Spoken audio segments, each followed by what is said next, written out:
canal Futebolaço, eu sou o Dieguinho. Bom, galera, tá entrando no ar a nossa primeira edição desta quarta-feira, como sempre, com muitas informações para trazer para vocês. Antes disso, ó, dedo no like no começo do vídeo que me ajuda bastante. Se forem novos aqui no canal, já se inscrevam, ativam o sininho das notificações e, claro, sigam nossa conta pessoal lá no Instagram. E, ó, daqui a pouquinho, logo mais à noite, temos rodada de Copa do Brasil. Inclusive o Flamengo joga, a Fluminense joga hoje também. Quem quiser fazer a apostinha esportiva de vocês, o link da 1xBet está aqui no primeiro comentário fixado. Clica lá, se cadastra na 1xBet e comece a apostar. Se for seu primeiro depósito, utilizando o nosso cupom promocional, que é a palavra Futebolaço, com temudo e CO no final, eles dobram o seu valor, beleza? 1xBet, parceira do canal Futebolaço. Link aqui, ó, no primeiro comentário fixado do vídeo. Clica lá e comece a apostar, beleza?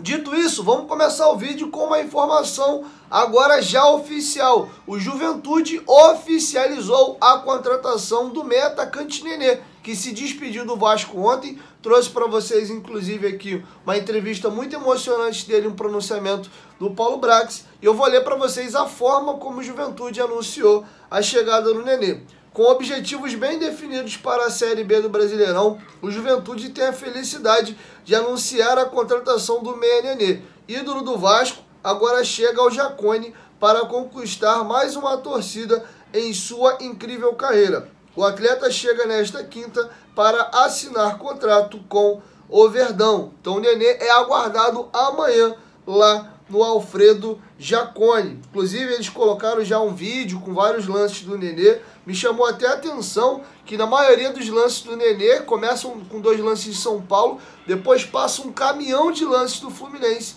e depois vem alguns lances do Vasco, também do Paris Saint-Germain. Parece até que ele é ídolo do Fluminense e não do Vasco. Mas enfim, vamos lá.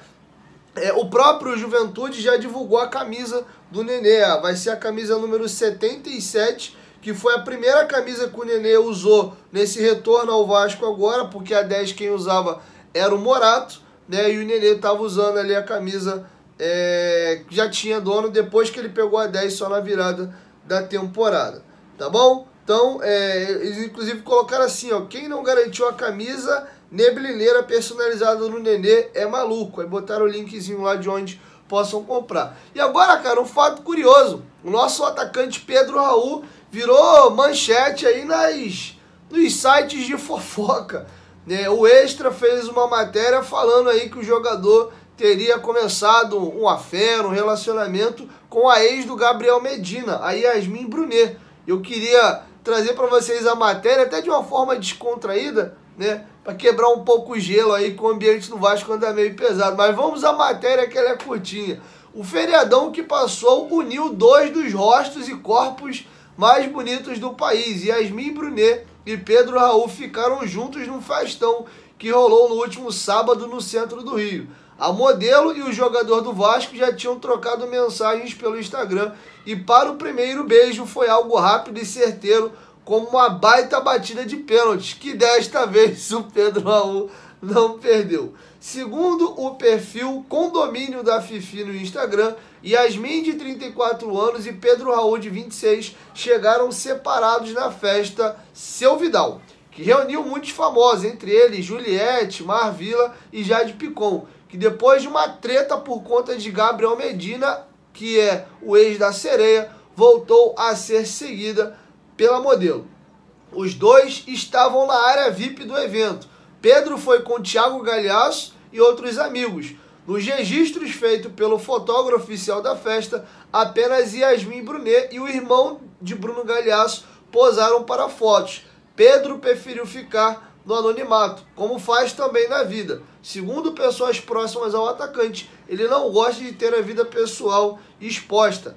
Não desta vez. Após a ficada, Yasmin passou a seguir o jogador nas redes. Além da loura, Pedro, considerado o atleta mais bonito do Campeonato Brasileiro, ele ganhou essa eleição no ano passado, é seguido por outras famosas solteiras, como Anitta e Bianca Andrade, a Boca Rosa, que inclusive é a ex do Fred do Desimpedidos, que torcem pelo Flamengo, assim como a ex do Medina. Então, apesar da perda de pênaltis e de muitos gols perdidos, Pedro Raul tá marcando gols aí fora dos gramados. Para finalizar, gostaria de dividir com vocês alguns trechos importantes da entrevista do nosso CEO, Luiz Melo. Foi uma entrevista realizada hoje em São Januário, às 11 horas da manhã. Eu não pude estar presente porque fizeram o credenciamento no final do dia, com 2h30 só até o horário limite. Eu não fico pendurado no telefone o tempo todo. Quando eu fui mandar mensagem, já tinha estourado o horário, e aí eu acabei não conseguindo fazer o credenciamento. Mas amanhã estarei presente às 2 da tarde, lá no CT Moacir Barbosa. Teremos coletiva do técnico Maurício Barbieri. Dito isso, gostaria de destacar com vocês aqui alguns assuntos que eu julgo ser importantes. Primeiro é a discussão do aumento do preço do plano de sócio / o que São Januário entrega e oferta ao torcedor. Essa questão do preço eu vou deixar para o próximo vídeo, para esse vídeo aqui não ficar muito longo. Primeiro, vou me ater à questão aqui do que São Januário tem para entregar para o torcedor / essa questão do aumento dos planos, tá? Então eu vou deixar com vocês o nosso CEO Luiz Melo falando sobre o que a 777 já fez ou irá fazer até a estreia do Brasileirão, que vai ser no final de semana contra o Atlético, mas o jogo do Palmeiras é só sem ser esse domingo ou outro.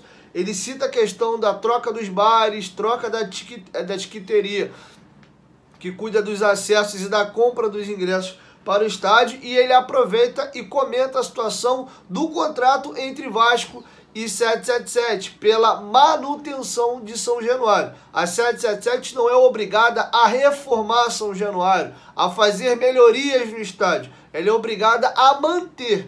Enfim, então é uma discussão, e eu vou complementar isso um pouquinho depois que vocês ouvirem o Luiz Melo comentando essa situação. O que São Januário tem entrega hoje para o seu torcedor, o que já foi previsto de melhoria e essa relação desse contrato de manutenção entre Vasco e 777. Confere aí. Sobre as benesses de São Januário, acho que é o terceiro ponto que eu não toquei. São Januário é um estádio antigo, que a gente precisa sim fazer algumas mudanças estruturais, e aos poucos a gente vem fazendo isso. Desde o ano passado, a gente entende que a logística de chegada de São Januário não é interessante, a gente fez uma concorrência para mudar a tiqueteira, e em breve a gente vai anunciar uma nova tiqueteira. Então, justamente melhorando a experiência do torcedor. Outra discussão do torcedor é em questão a bares. A gente fez uma concorrência, a gente foi a público receber propostas para dar uma melhor oportunidade ao torcedor. Então, em breve, a gente vai anunciar isso. E, além disso, eu acho que depois a gente pode entrar na questão de São Januário mais a fundo, mas eu entendo que a jornada do torcedor, a gente tem que encarar ela desde ele assinar o plano de sócio-torcedor até ele realmente ver o jogo. A gente vai atacar cada um desses pontos aos poucos, mas a gente entende que é um processo. Não adianta eu te falar que eu vou mudar tudo com 3 meses, com 2 meses. Eu sei que a torcida é ansiosa, a gente entende a ansiedade da torcida, mas eu tenho que fazer isso dentro de um prazo que faça sentido. Tá? Então, a gente vai atacar cada um desses pontos. Acho que o bom dessa coletiva acho que é para justamente abrir um pouco do que a gente tem pensado. Vamos lá, melhoria de São Januário. A gente entende, de novo, o anseio do torcedor é o nosso. A gente resolveu fasear as mudanças. Tá? A SAF ela tem 7 meses de criação, e a gente começou a focar em algumas melhorias de infraestrutura. A primeira que a gente focou, já falou outras vezes, foi no CT.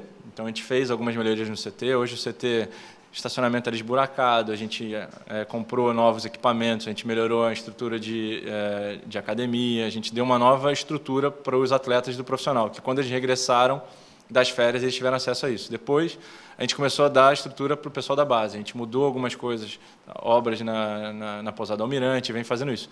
A gente vai chegar em São Januário, sim. O problema é que São Januário, há muito tempo, há muitos anos, ele não tem uma obra estruturante. Você vai sempre fazendo maquiagens. Então, se a gente analisar, que eu acho que é o grande ponto, todo mundo chega em São Januário, vê no lado da arquibancada a questão do Vasco, a limpeza. Não é simplesmente você fazer uma limpeza naquele processo. Ali, você tem camada de tinta sobre camada de tinta sobre camada de tinta, que se você chegar lá e jogar até aquele jato, elas saem e você gera um outro problema, que é a estrutura de São Januário não tem alguns impermeabilizantes em algum momento. Então, se você está gerando um problema, ou seja, eu vou limpar, vai ficar bonito, mas de repente a gente vai ter um problema estrutural. A gente tem que ter cuidado nisso, a gente está chamando empresas especialistas nesse assunto para realmente dar não é simplesmente dar o tapa e dar a pintura. Porque tudo que a gente faz ainda tem que considerar que a gente tem jogo, que a gente tem pouco tempo entre um jogo e outro, a gente teve agora um tempo maior. O que a gente fez? A gente resolveu melhorar o gramado de novo. Então, por quê? O gramado a gente entende que é importante. Depois a gente vai banheiro, a gente entende que é uma dinâmica e é um processo que o próprio torcedor reclama muito. Como é que eu faço o banheiro ser uma estratégia, algo um pouco melhor para essa jornada do torcedor? Mas, de novo, há muito tempo São Januário não tem uma obra estruturante. Como SAF, a gente é obrigado a manter. O significado de manter, a manutenção de São Januário é complexa.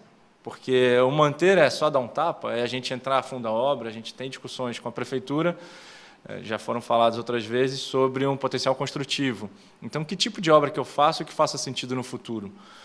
Para que realmente o torcedor entenda. E eu sei que o torcedor quer todas as obras ao mesmo tempo. Ele quer chegar aqui, ele quer ter uma arena nível Copa do Mundo, mas eu não consigo isso ao mesmo tempo. Então, a gente, aos poucos, é um processo, entendo e a gente ouve bastante a ansiedade, a gente, na ouvidoria, ouve bastante o que a torcida pede, e a gente tenta, aos poucos, mudar isso. Não vai ser tão rápido, vai ser um processo, mas, aos poucos, a gente vai mudar esse processo, e até o Campeonato Brasileiro vai servir um pouco de parâmetro.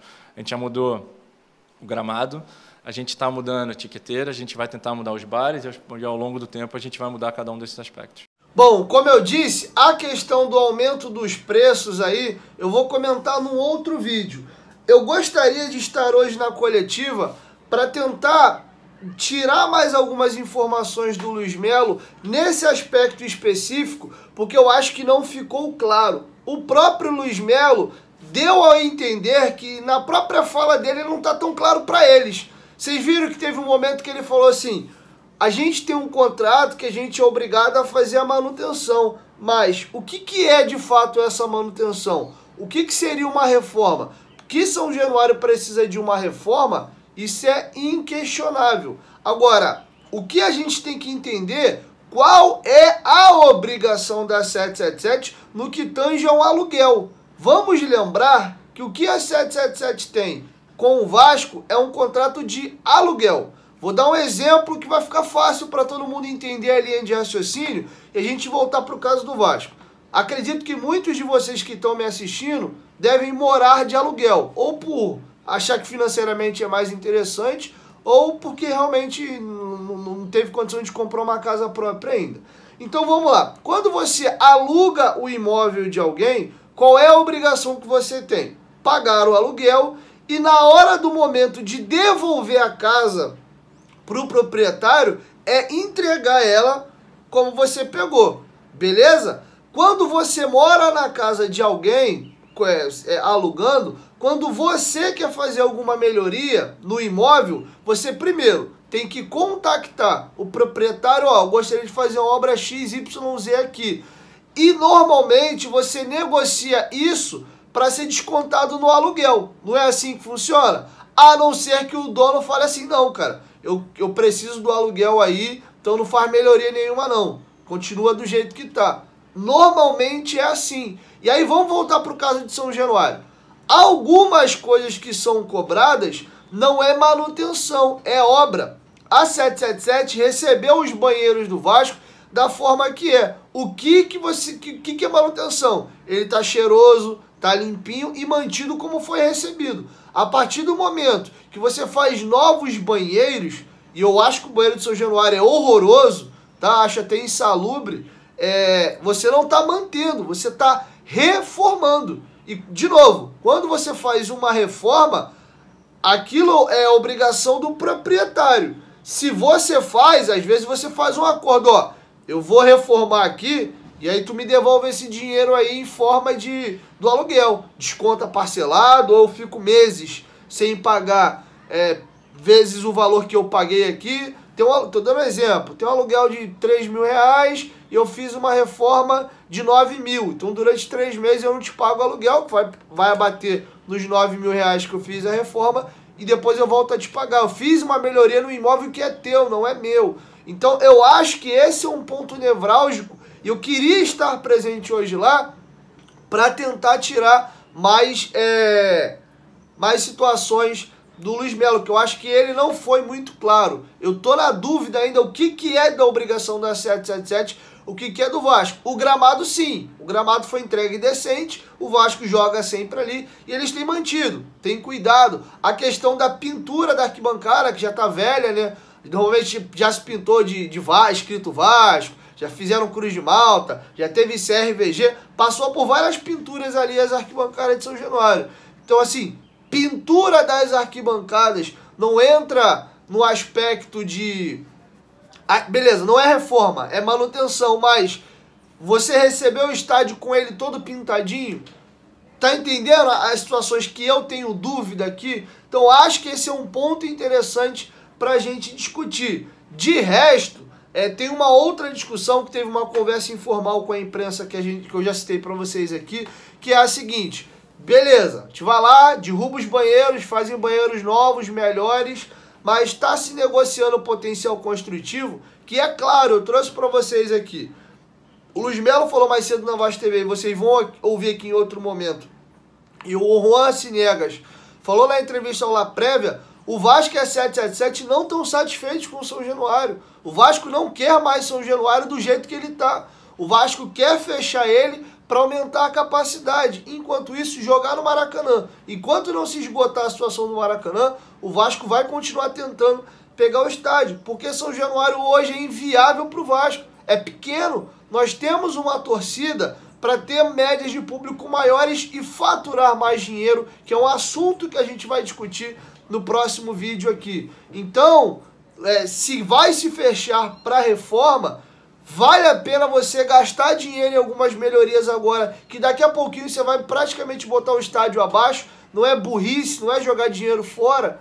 Ao mesmo tempo, quanto tempo vai levar para fechar essa reforma? Porque enquanto não se fecha o estádio, arruma um estádio novo, enquanto a reforma rola, vai continuar entregando ao torcedor o que lá tem. Então eu acho que é uma discussão válida e eu continuei com dúvida. O Luiz Melo falou, explicou, citou algumas coisas, mas eu acho que caberia aos companheiros que estivessem lá, ou valeria, acho que nem caberia, valeria. Acho que é um termo mais apropriado. Eu, por exemplo, teria feito isso. Tentar tirar um pouco mais isso. Porque ou ele se expressou mal, ou nem ele mesmo sabe. Porque ele mesmo colocou em dúvida o que é manutenção e o que é reforma. Ele explicou que está trocando os bares agora, trocou a tiqueteria, teve uma reforma ali na pousada do Almirante, que é onde os jogadores que jogam no Vasco, na base, e não são residentes do Rio de Janeiro, ficam na pousada. Essa pousada foi reformada. Então tem algumas coisas já acontecendo, né? E tem outras coisas por acontecer. Então, enfim, trouxe para vocês um pronunciamento oficial aí do CEO do clube e tá feito o registro. Quero te ouvir. Deixa a sua opinião aqui embaixo nos comentários. Eu acho que todo debate, discussão e tentativa de entender as coisas é válido. O que eu não acho legal é a patifaria e, por exemplo, o chat da Vasco TV. Se você entra, dá uma observada lá enquanto o CEO do Vasco tá falando, você lê o chat, pinga sangue, cara. É xingamento, ataque, pau, pedra. E a pessoa que tá em casa, em vez dela prestar atenção no que tá sendo dito e formar a opinião dela, ou até mesmo para criticar, ele tá o tempo todo ali. Parece que as pessoas têm uma necessidade muito grande de aparecer, de querer estar ali mostrando e tal. Então, enfim, eu acho que é só a minha opinião também, né? Não sou ter que cagar regra para o que as pessoas devem ou não fazer. Eu acho que às vezes eu falo até demais nesse sentido. Mas, enfim, eu acho que vale a gente ouvir e ponderar aquilo que a gente acha que tá certo, que tá errado, mas que me incomoda um pouquinho, incomoda, porque assim, parece que tá tudo muito errado, enfim, é um clima meio estranho, meio pesado. Mas, enfim, de novo, quero te ouvir, deixa a sua opinião aqui embaixo nos comentários. Assim eu encerro a nossa primeira edição e logo mais pro final da noite eu chego com o nosso segundo vídeo do dia, beleza? Tamo junto!